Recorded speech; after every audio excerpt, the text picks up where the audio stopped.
안녕하세요. 오늘도 사연 살롱을 찾아주셔서 감사합니다.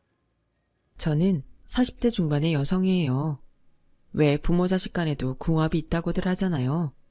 내 엄마 내 아빠인데도 성격이 잘 맞지 않는 사람들도 있으니까 나온 말인 것 같아요. 저의 경우에는 그냥 안 맞는다 정도가 아니고 전생의 원수가 아니었나 싶을 정도로 아빠와 사이가 안 좋았어요. 특별한 사건이 있거나 크게 싸운 일이 있었던 건 아니지만 일상에서 사사건건 부딪히는 게 많았거든요. 제가 다 커서 그랬다면 몰라도 중학생 즈음부터 그랬어요. 처음에는 엄마는 제가 사춘기여서 그러려니 하셨다고 해요. 하지만 제가 대학에 가고 또 나중에 직장에 들어가서도 나아지기는커녕 아빠와 더 갈등이 많아지자 엄마도 한숨을 쉬며 이렇게 말씀하셨어요. 자식하고도 사주팔자 관계가 있다더니 윤지 너하고 네 아빠를 보면 딱 그렇다. 어떻게 그렇게 안 맞는지 원. 이제 와서 생각해보면 제가 아빠와 그렇게 된 건 어릴 때부터 흔한 칭찬 한 번 못 듣고 자라서인 것 같아요. 아빠는 제 친구들의 부모님보다 더 엄하셨고 흔히 아빠들이 딸한테 공주님이라고 하며 더 예뻐한다는 애정 표현도 저는 단 한 번 받아본 적이 없었거든요. 오히려 어린 마음에 아빠 생일에 정성껏 돈을 모아 선물을 준비해도 하나하나 뜯어보며 냉정한 말씀만 하셨어요. 이건 아빠가 쓰기에는 너무 싼 물건이야. 싸다고 꼭 다 나쁜 건 아닌데 이건 값에 비해 너무 저렴하게 만들었어. 어린 아이가 물건을 보는 눈이 있으면 얼마나 했겠어요. 그럼에도 아빠는 기분 좋다거나 고맙다는 빈말 한 번 없이 그런 식으로 일일이 지적을 하셨어요. 그런 데에서 온 서운함이 제가 사춘기 때부터 터지기 시작했고 자식이 부모한테 자기 생각을 따박따박 말하는 걸 받아들일 수 없으셨던 아빠와는 사이가 갈라질 수밖에 없었던 것 같아요. 전 항상 아빠가 다정하게 이름을 불러주고 손도 잡아주고 가끔 학교에도 데리러 오는 친구들을 보면 그렇게 부러울 수가 없었어요. 물론 엄마가 잘해주시긴 했지만 엄마도 너무 엄한 아빠의 눈치를 보느라 길을 펴고 사신 건 아니었거든요. 고등학교 3학년 때에는 대학 입시 때문에 공부할 게 많으니까 늦은 보충 수업 시간에 맞춰서 학교까지 데리러 오는 아빠들이 종종 있었어요. 엄마들이 데리러 오기도 했지만 저는 두 분 다 오시지 않았기 때문에 늘 혼자서 쓸쓸하게 버스를 타러 가야만 했어요. 아빠가 고3이면 다 컸는데 뭘 데리러 가냐며 엄마도 못 나오게 하셨거든요. 그렇기 때문에 저는 늘 부러움과 쓸쓸함을 안고서 부모님이 데리러 오는 아이들을 지켜보곤 했죠. 아빠는 부모님이 일찍 돌아가셔서 혼자서 모든 걸 헤쳐나가며 가정을 꾸리셨기 때문에 아빠가 그러시는 게 이해가 안 되는 건 아니었어요. 제가 섭섭함을 표시할 때마다 엄마도 이렇게 말씀하시곤 했어요. 아빠는 중학생 나이에 부모님이 돌아가셔서 아래로 줄줄이 있는 동생들 가장 노릇까지 하며 학교 다 졸업하고 지금 가기까지 갖게 되신 거야. 아빠는 윤준이가 어리광 피우기보다 더 어른스럽게 자라셨으면 해서 엄하게 하시는 거지. 결코 너를 사랑하지 않아서 그러시는 게 아니야. 머리로는 저도 알고 있었지만 마음으로 받아들이기는 어려웠어요. 초등학교 때에는 아빠가 저를 보며 웃는 얼굴을 보고 싶어서 학교 끝나고 일부러 부모님이 하시는 식당에 간 적도 있어요. 엄마와 일하는 분들은 제가 오면 환한 얼굴로 웃으며 반겨주곤 하셨지만 아빠만은 그러지 않으셨어요. 이렇게 불쑥불쑥 찾아오는 거 아니다. 여기는 엄연히 아빠가 일하는 직장이야. 아무 때나 들락날락 해도 되는 데가 아니라고. 너도 5학년이 됐으니 이제 그 정도는 알아야지. 그 말을 듣고 정말 서럽게 울며 집으로 돌아갔던 기억이 생생해요. 엄마는 저를 그렇게 돌려보냈다고 아빠와 싸우기까지 하셨고요. 웬만해서는 아빠를 다 이해하고 아빠 원하는 대로 해주셨던 엄마였는데 그렇게 다투기까지 하신 거 보면 엄마도 꽤나 속상하셨던 것 같아요. 그렇게 늘 아빠의 사랑을 그리워하다가 마음을 접게 된 건 중학생이 되고 난 후였어요. 제가 사춘기가 됐다고 무조건 아빠한테 반발하고 마음이 안 맞아서 틀어지게 된 건 아니고요. 제가 지역 청소년 미술대회에 나가서 2등을 하게 된 게 결정적 계기였어요. 그래도 지역에 있는 중고등학생들이 참가한 대회인데 거기서 2등이면 잘했다고 해줄 만도 하잖아요. 하지만 아빠는 그럼에도 냉정하기만 하셨어요. 원래 그런 상은 다 돌아가면서 주는 거야. 네가 이번에 처음 참가한 사람 중에 좀 나은이 받은 거지. 다음에는 이렇게 쉽게 받지 못할 거다. 그러니까 네가 잘했다고 너무 뻐기고 다니지 마라. 다음에는 이번에 상 못한 애들이 받을 테니까. 그 말에 저는 밥을 먹다 말고 서름이 터져서 통곡을 하고 말았어요. 아빠는 그런 말들을 아침 식사 시간에 하실 때가 많았거든요. 제가 펑펑 울며 그치지를 않자 엄마는 저를 안아주셨어요. 윤주야, 아침부터 이렇게 울면 학교에 어떻게 가? 울지 마. 응? 엄마가 잘했다고 해줬잖아. 우리 딸 얼마나 장한데 이런 상을 아무나 받니? 다 네가 잘해서 받은 거야. 당신은 아침부터 말을 꼭 그렇게 해야 돼. 애가 섭섭할 만도 하지. 그냥 잘했다고 한마디 해주는 게 그렇게 어려워? 아빠도 쉽게 울음을 그치지 않는 저를 보고 당황하신 것 같았어요. 그냥 자만하지 말고 더 열심히 하라는 뜻에서 말한 건데. 허참, 네가 너무 그러니까 아빠도 난감하잖아. 아빠도 저를 달래보려고 하셨지만 하시는 말씀이 오히려 저를 더 서럽게 했고 결국 저는 그날 학교에 지각을 했죠. 그때부터였을 거예요. 제가 아빠와 일일이 부딪히게 된 건요. 그리고 더는 아빠의 사랑과 관심을 바라지도 않게 됐고요. 그러면서 그 이후부터는 저와 아빠의 관계는 점점 안 좋아졌고 제가 직장을 다니면서부터는 대면대면하게 됐어요.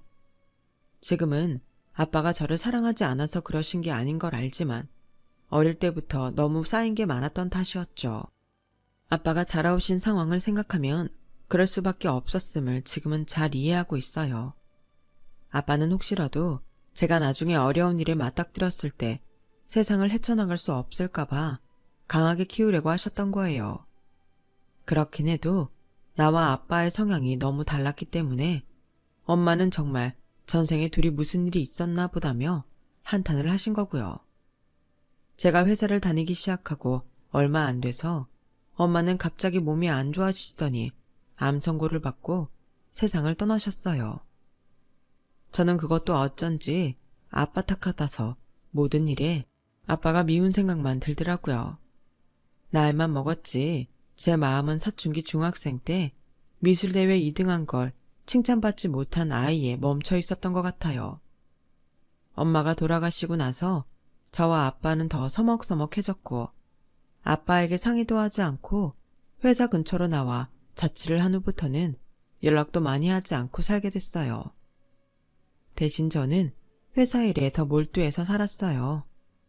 대학을 다니며 그래픽 디자인을 따로 배웠던 저는 전공자보다 더 잘한다는 소리를 들었고 저는 그런 특기를 살려서 회사 마케팅팀에 들어갔거든요. 거기서도 누구보다 잘하기 위해 밤을 새워가며 일하고 최고의 디자인과 시안을 뽑아내려고 안간 힘을 썼어요. 팀장이나 그보다 더 윗분들은 말할 것도 없고 같은 팀에서도 저의 결과물을 항상 칭찬했어요. 저는 그렇게 아빠에게 받지 못한 관심과 엄마가 돌아가셔서 외로워진 제 마음을 채우려고 했나 봐요. 어쨌든 제가 열심히 한 대가는 저한테 돌아왔지만 그렇다고 해서 아빠의 사랑의 자리가 메워진 건 아닌 듯 했어요. 저는 한동안 아빠와 거리를 두고 거의 남남처럼 살았어요. 그렇다고 해서 아빠를 무시하며 산 건 아니었어요. 마음속 어딘가에서는 늘 아빠를 그리워하는 마음이 있었던 것 같아요. 저는 아빠의 사랑을 대신해줄 남자를 찾으려고 소개팅 같은 것도 많이 했고 늘 누군가를 사귀려고 했어요. 그러다가 남편을 만나게 됐죠. 바로 전에 만나던 남자와 헤어지고 2달쯤 됐을 때였어요. 사실 저는 항상 연애를 길게 끌고 가지 못해서 언젠가부터는 가벼운 마음으로 조금 만나다가 끝내자는 마음을 갖게 됐거든요. 전 남자친구와도 그렇게 가볍게 만나다가 그런 사이가 지겨워져서 이제는 이런 만남은 그만두고 좀 더 진지하게 생각해봐야겠다고 할 때였어요. 남편은 타부서에 있었고 직책도 저보다 높은 과장이었어요. 제가 만든 시안들이 아주 좋다며 칭찬도 많이 해줬고 제 덕분에 일이 빨리빨리 돌아간다고 보상이라며 따로 불러서 근사한 식사도 사주곤 했었죠. 아빠한테서 받지 못한 걸 받는 기분에 저는 남편한테 빠져들었고 어느새 사귀는 사이가 되었어요. 하지만 회사 분위기상 드러내놓고 만날 수는 없어서 비밀 연애를 1년 반 정도 하다가 결국 결혼까지 하게 된 거죠. 사실 처음에 남편이 결혼 이야기를 꺼냈을 때에는 망설이는 마음이 없지 않아 있었어요. 그래도 저를 늘 따뜻하게 봐주는 남편이 좋아서 결혼을 결심했어요. 시댁에 인사하러 갔을 때 시어머니도 저한테 잘해주신 게 좋아서 하루라도 빨리 결혼하자는 마음으로 바뀌었죠. 아빠한테 사랑을 못 받았다고 생각해서인지 저는 윗사람들이 저한테 조금만 잘해줘도 그 사람들한테 더 칭찬을 받고 싶어하고 아예 푹 빠져서 하라는 대로 다 했던 것 같아요. 아빠는 남편과 함께 인사를 하러 갔더니 조금 놀란 눈치였지만 그래도 남편을 잘 받아줬어요. 윤주가 좀 부족한 데가 있더라도 자네가 잘 감싸면서 살게나. 부부는 그러면서 사는 거야. 아빠는 이런 날까지 제가 부족하다는 식으로 꼭 그렇게 말을 해야겠어요? 그냥 잘했다, 축하한다 하시면 안 돼요? 부모는 다 제 자식이 밖에서 있으면 부족해 보이는 법이다. 그건 아빠나 그렇지 안 그런 부모들도 많아요. 결국 저는 남편과 아빠를 처음 만나게 하는 자리에서도 섭섭함을 화로 표출하면서 전처럼 안 좋은 모습으로 아빠 집을 나오고 말았어요. 남편은 그런 저를 계속 잘 다독여줬어요. 부모가 늘 지적만 하고 엄격하게 대하면 얼마나 섭섭할지 이해는 돼. 그래도 아버지잖아. 앞으로는 내가 있으니까 더 그런 식으로 하지 말자.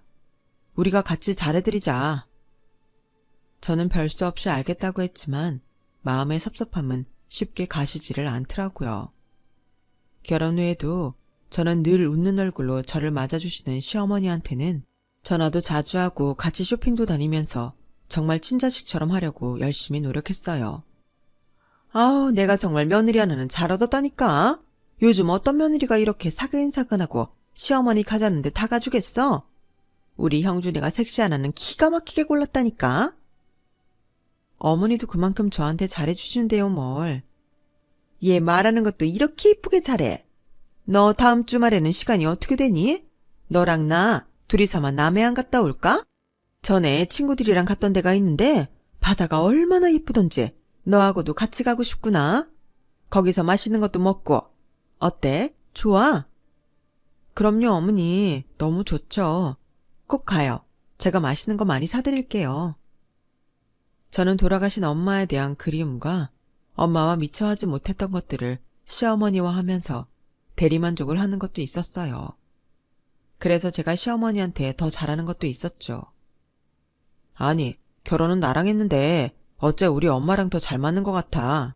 내가 자식 자리를 뺏긴 건지 아내를 엄마한테 뺏긴 건지 헷갈리기까지 하네. 라며 남편은 농담조를 말하며 웃곤 했어요. 그렇게 저는 매일매일 화기애애한 가운데 잘 지냈어요. 하지만 그게 편하기만 한 건 아니었어요. 저도 모르게 가끔씩 아빠 생각이 나기도 했거든요. 비가 올 때면 아빠는 비 오는 날을 싫어했는데 그렇게 무심코 생각하기도 했고 아빠가 좋아하시는 음식을 보면 아빠 얼굴이 떠오르기도 했어요. 그런 저 자신에게 놀라기도 했는데 어찌 보면 당연한 거였죠. 아무리 서로 좋다 싫다 해도 부모 자식 간이니까요. 어느 날 시어머니가 저와 쇼핑을 마치고 식사를 하다가 저한테 이렇게 물어보더라고요. 근데 넌 네 아버지한테는 안 찾아가니? 좀처럼 친정 얘기를 안 하는 것 같아서 물어보는 거야. 저는 어떻게 대답해야 할지 몰라서 머뭇거렸고 시어머니는 괜찮으니까 뭐든 솔직히 말하라고 하더라고요. 실은 제가 친정아버지랑 좀 서먹해서요.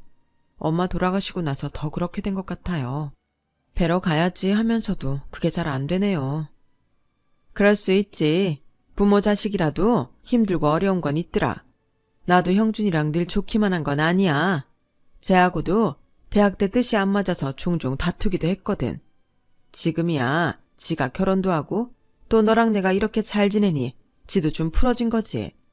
전에는 쟤랑 나도 거의 남처럼 지낼 때가 있었어. 너무 마음 쓰며 스스로를 힘들게 하지 마라.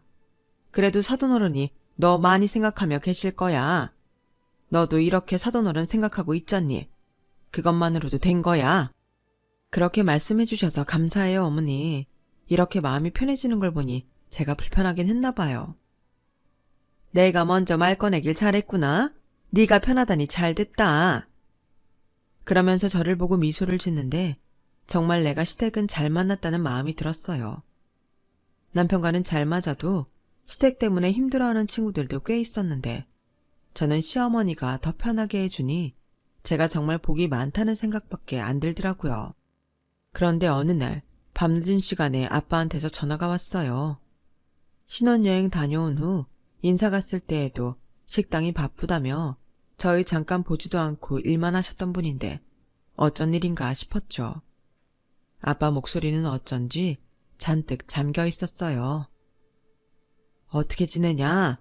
하도 연락이 없어서 나라도 먼저 해야지 하고 이렇게 전화해봤다.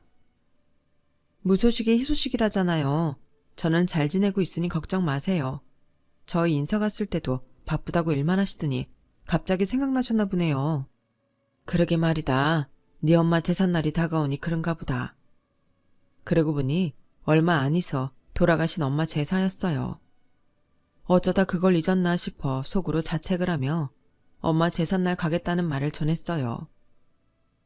그래, 네가 시댁하고 잘 지내는 것 같아서 다행이다. 김서방도 너한테 잘해주는 것 같고 내가 못해준 걸 김서방하고 결혼해서 받으니 정말 잘 됐다. 아빠가 너 비상금 하라고 돈 좀 보냈다. 윤주야, 아빠한테 섭섭한 게 많지? 정말 미안하다. 아빠는 강하게 키워야 된다는 생각밖에 없어서 그랬어. 그런데 그게 오히려 너한테 상처만 남긴 것 같구나. 미안하다. 아빠는 생전 처음 저한테 미안하다고 하시며 전화를 끊으셨어요. 너무 놀라기도 했고 은근히 걱정이 되기도 했어요. 아무래도 엄마 제삿날이 다가와서 마음이 많이 약해지신 것 같은데 전하고는 달라지신 게 자꾸 마음에 걸리더라고요. 저는 엄마 제삿날 일찌감치 장을 봐서 친정에 가기로 했어요. 저는 식당 멀찌감치해서 들어가지는 못하고 까치발을 하고서 아빠가 뭐하고 계시나 살폈어요. 아빠는 언제나 그렇듯이 카운터에 앉아서 손님들 음식값을 계산하고 계셨어요. 인사를 할까 하다가 또 한 소리 들을까 싶어 친정으로 발길을 돌리는데 어쩐 일인지 고모한테서 전화가 오더라고요. 오늘 네 엄마 제사라고 너 온다고 했다며? 오빠가 좋아하더라. 근데 윤주야, 너 네 아빠한테 들었니? 아빠가 몸이 많이 안 좋으셔.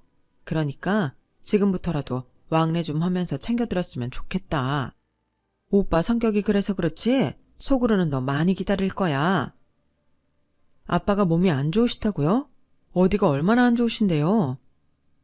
고모의 뜻밖의 말에 저는 가슴이 철렁 내려앉았어요. 아무리 싫다고 해도 그래도 아빠여서 그런지 걱정도 되고 아빠가 어떻게 되면 어쩌나 하는 마음이 든 거죠. 아휴, 역시나 말을 안 했네.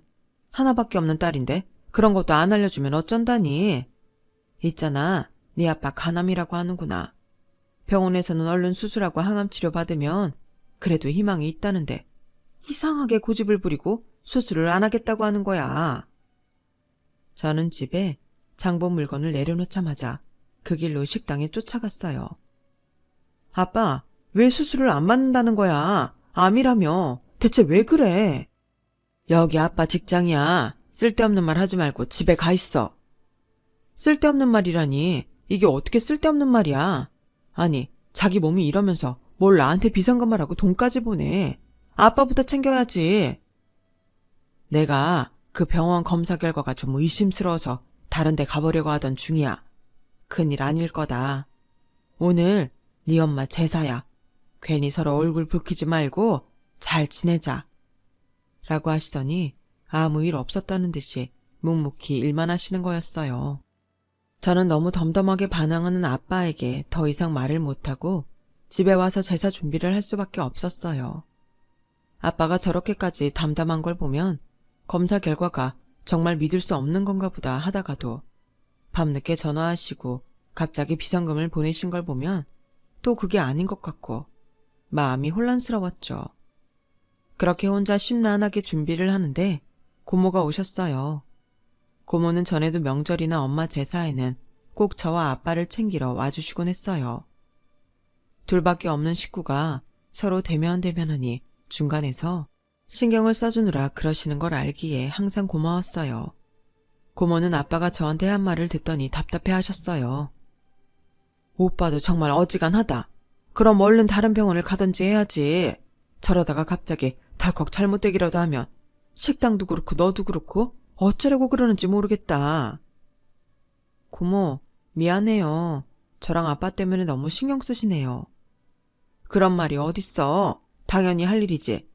내가 진작부터 좀 더 가까이에서 챙겼어야 했는데. 그랬으면 너도 오빠도 이렇게 서먹해지지 않았을 것 같고 고모도 이래저래 후회되는 게 많아. 그게 뭐 고모 탓이에요. 그런 거 없어요. 지금 저희한테 해주시는 것만 해도 얼마나 고마운데요. 고모는 고모부 해외에 계시니까 어쩔 수 없이 멀리 사셨잖아요. 고모는 고모부가 직장에서 해외 발령이 나는 바람에 거의 20년 가까이를 유럽하고 미국에서 보내셨어요.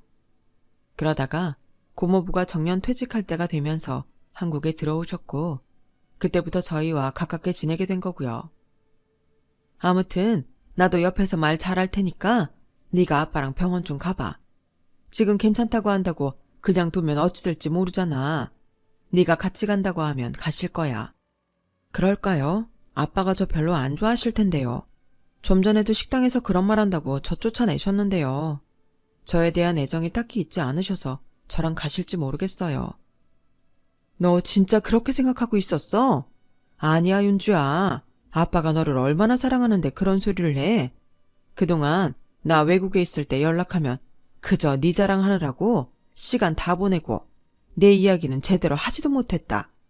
네가 그렇게 그림을 잘 그렸다며?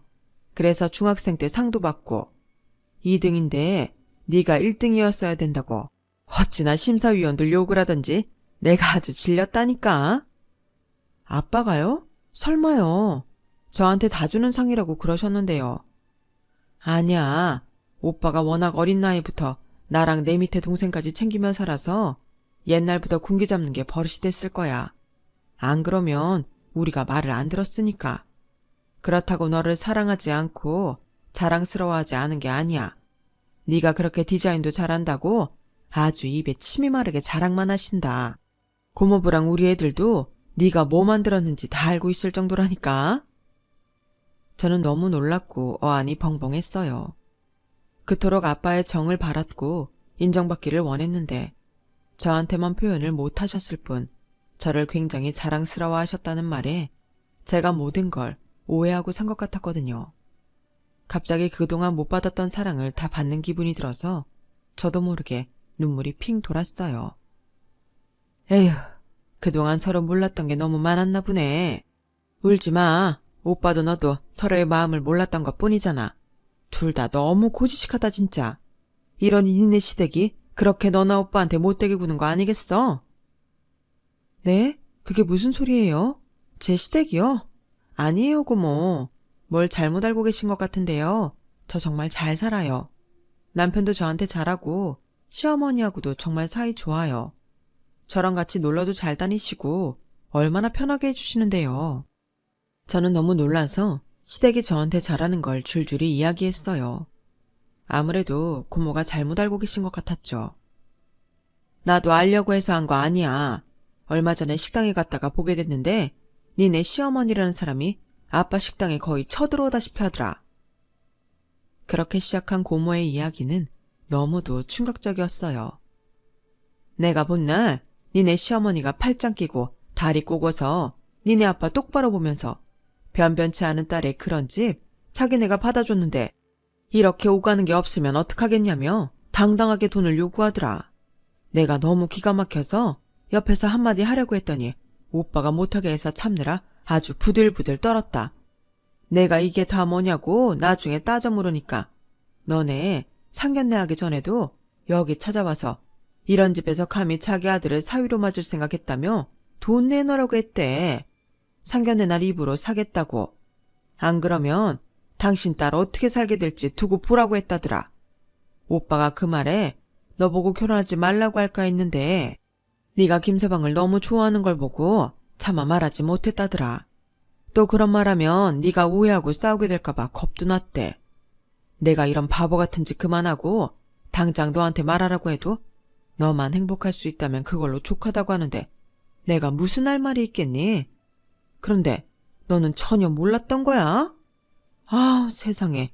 이거 완전 진상들한테 물렸네, 물렸어. 저는 너무 충격을 받아서 할 말을 완전히 잃었어요. 그런데 그 다음에 고모는 더 충격적인 얘기를 했어요. 그뿐 아니래. 내가 식당 직원들한테 들었는데 네 남편도 와서 심심하면 돈 가져갔다더라. 안 그러면 너랑 이혼한다고 으름장 놓았대. 그래서 오빠가 네 남편 올 때마다 돈 줬고 직원들한테는 절대 너한테 말하지 말라고 입막음 단단히 한단다. 직원들도 괜한 말을 해서 일 커지고 분란 만들까봐 아무 말 못했다면서 이제 나라도 왔으니 좀 어떻게 해보라고 하던데 너 정말 아무것도 모르고 있었던 거야? 땅이 갑자기 푹 꺼지는 기분이 들었어요. 그렇게 저한테 자상했던 남편과 늘 따뜻했던 시어머니가 사실은 뒤에서 저를 헐뜯으면서 아빠한테 돈을 뜯어내고 있었다니 그 배신감에 저는 온몸이 떨려왔어요. 그리고 아빠의 사랑이 그제야 절절하게 느껴졌고요. 아빠는 그저 제가 험한 세상 힘들게 살까봐 걱정하신 건데 내가 너무 뭘 몰랐다는 생각에 눈물만 쏟아졌어요. 지금까지 저를 이용하는 사람들한테 마음을 쓴 것도 수치스러웠고요. 고모는 우는 저를 달랬고 저도 감정을 추스르고 밤에 아빠가 들어오시자 저랑 같이 병원에 가자고 했어요. 나 아빠까지 없으면 진짜 고아야. 나 고아 만들고 싶어? 그러니까 내일이라도 당장 병원 가자. 제발 부탁이야. 응? 아빠가 널 왜 고아를 만들어? 아빠 앞으로 몇십 년도 끄덕 없어. 그러니까 확실히 검사 받자. 제발. 응? 알았다. 뭘 그렇게 울기까지 하냐? 검사 받을게. 아빠는 결국 제 눈물에 고집을 꺾고 병원에 가기로 하셨어요. 저는 다음날 바로 대학병원 제일 빨리 예약되는 곳을 잡았고 아빠와 함께 병원에 가게 됐어요. 검사를 위해 입원하게 된 아빠 옆에 있으면서 저는 처음으로 제 마음을 털어놓을 수 있었어요. 나는 아빠 사랑을 못 느껴서 너무 오랜 시간 아빠의 진심을 오해하고 있었나 봐. 이제는 우리 서로 오해 없게 진심을 이야기했으면 좋겠어. 아빠는 네가 나약해지면 안 된다는 생각만 했더라. 그러다 보니 여기까지 오게 된 것 같아. 내가 미안했다, 윤주야. 그렇게 저와 아빠는 마음을 풀었고 아빠는 재검사를 받으셨어요. 역시나 간암이 맞기는 했지만 이전 병원에서 말했던 것처럼 심각한 상태는 아닌 것 같다고 하더라고요. 의사는 항암 치료를 하고 추적 검사를 계속 해보자고 했어요. 그동안 몸을 너무 혹사시키셔서 많이 쇠약해져 있어요. 이런 상태면 암이 악화되거나 다른 데로 전이될 가능성이 높아지니까 며칠 입원하면서 몸도 좀 쉬는 게 좋겠습니다. 저는 무조건 의사 선생님 말씀을 들으라고 아빠를 입원시켰어요. 아빠, 앞으로는 나하고 그동안 같이 못했던 거 다 해야지. 그러려면 건강해야 돼. 절대 태어나면 안 돼. 알았다. 나도 너하고 더 좋은 시간 많이 보내고 싶어. 병원에서 태어나라고 할 때까지 절대 안 아마. 그렇게 한시름 놓고 났더니 그때부터 남편과 시어머니한테 속에서부터 욕이 나오기 시작했어요. 저와 아빠 사이가 안 좋은 걸 알고 저를 바보 만들고 이용해서 아빠한테 돈을 뜨든 저 인간들을 어떻게 해야 좋을지 밤새 잠도 안 자고 궁리했죠. 저는 두고 보자고 몇 번이나 다짐하며 속으로 이를 갈았어요. 일단 두 사람이 어떤 식으로 구는지 지켜보기로 했어요. 먼저 아빠가 간암이어서 제가 같이 가서 입원 수속을 밟고 지금 병원에 계시다는 이야기를 남편한테 넌지시 해봤어요. 그랬더니 남편은 눈 하나 꼼짝 않고 이러는 거였어요. 요즘 그런 정도로 입원도 하나? 그리고 뭘 그런 비싼 대학병원에 갔어. 암 전문 병원 이런 데 가도 되고 아니면 좀 싼 종합병원도 있잖아. 아빠가 그동안 몸을 많이 혹사하셨대. 입원이 필요하다고 의사가 그러더라고. 저는 당장 한 대 치고 싶은 걸 가까스로 참으며 말했어요.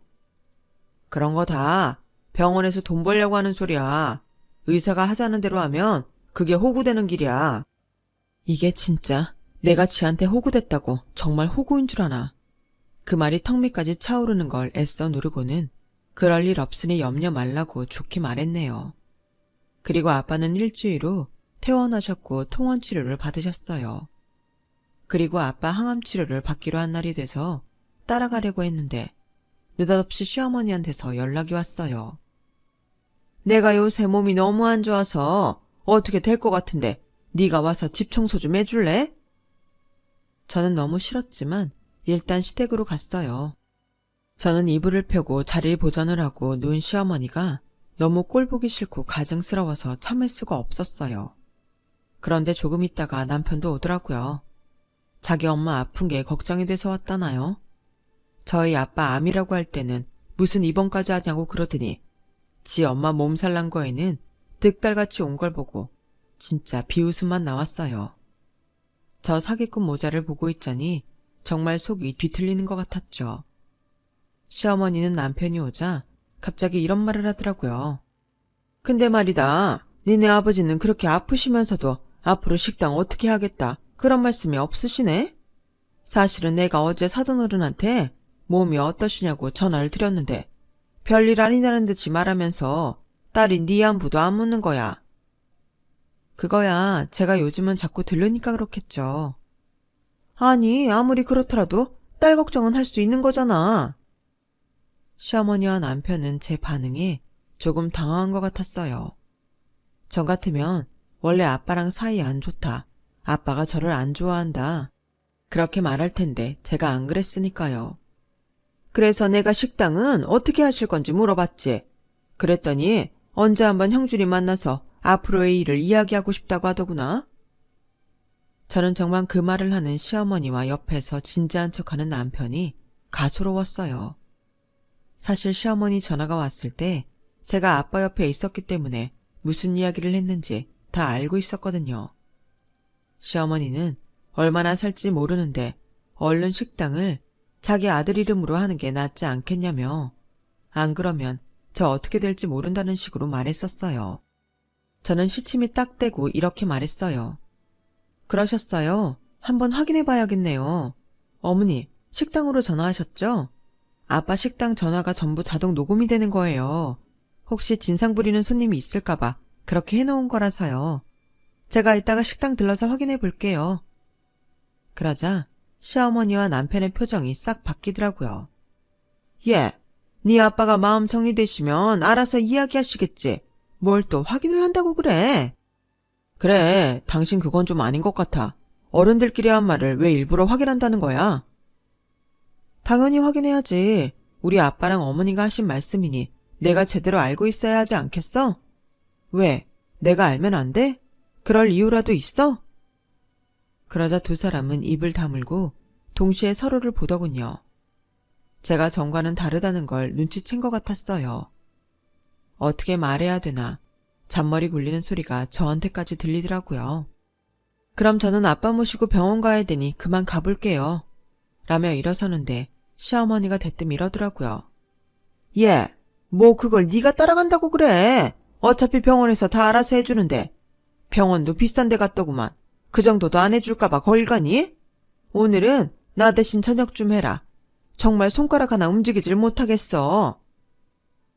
지금까지 나불대던 힘은 있고 손가락도 못 움직이겠다는 말에 한마디 해주려는데 남편이 옆에서 이러는 거였어요. 그래, 사람이 그렇게 빨리 죽냐? 안 그래? 저는 그 말에 완전히 뚜껑이 열려버렸고 더는 참을 수 없었어요. 저는 일어나서 그대로 부엌으로 가 쌀을 담궈놓은 바가지를 들고 나와서 남편과 시어머니한테 확 뿌려버렸어요. 이 사람들이 진짜 웃기고들 있네. 야, 니들은 언제까지 거짓말이 감춰질 거라고 생각했어? 뭐? 아빠가 식당을 네 아들한테 준다고 했다고? 야, 거기서 내가 다 듣고 있었어. 나 아니어도 항상 아빠 전화 받을 때 옆에 다른 직원 있어.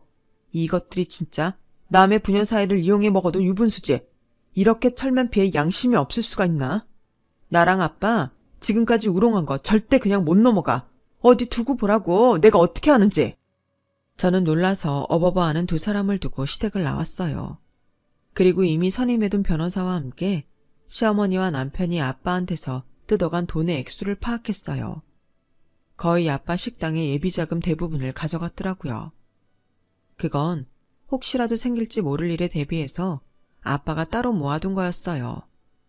식당이 잘 되니 규모를 늘리려는 계획도 있었기 때문에 적당한 때를 봐서 그 돈으로 식당을 확장하려고 했다는 걸 고모한테서 들었거든요.